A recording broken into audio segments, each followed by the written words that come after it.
how do we handle spraying these burn-down herbicide applications during these cold temps that we often experience in the northern plains?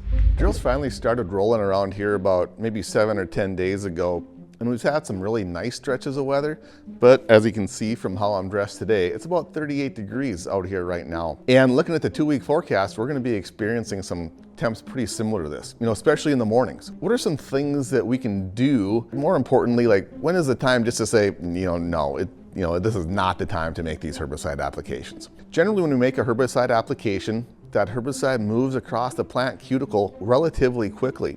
But when it's cold, plants tend to fight back. They make a thicker cuticle, and some weeds actually have the capability of producing kind of like a wax crystal on the surface of their leaf, which changes the morphology of that leaf and just makes it harder for that herbicide to move across the cuticle and get into the plant. So what are some things we can do from a management perspective to help overcome some of these barriers that the weed's putting up? One, we can increase spray volume. A lot of burn down herbicide applications are going on at probably 5 gallons per acre. In this neck of the woods, we can increase that to 10. Number 2, strong adjuvant system, very important. I love the high surfactant methylated seed oils. Obviously we're not worried about any kind of crop response, right?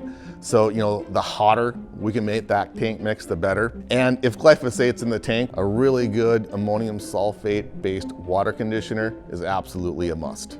But even with those careful management considerations, there does come a point in time where our management cannot overcome spraying in adverse conditions. If temps are below about 40 degrees, it's time to probably park the sprayer. Between 40 degrees and 50 degrees, especially towards that 50 degrees, you'll probably be okay. You might sacrifice some efficacy, and it's just gonna take a lot longer, for those winter annuals, maybe some volunteer grain, other volunteer crops that are emerging. It's gonna take a while for them to go down. Last thing I wanna leave you with is probably need to temper your expectations a little bit.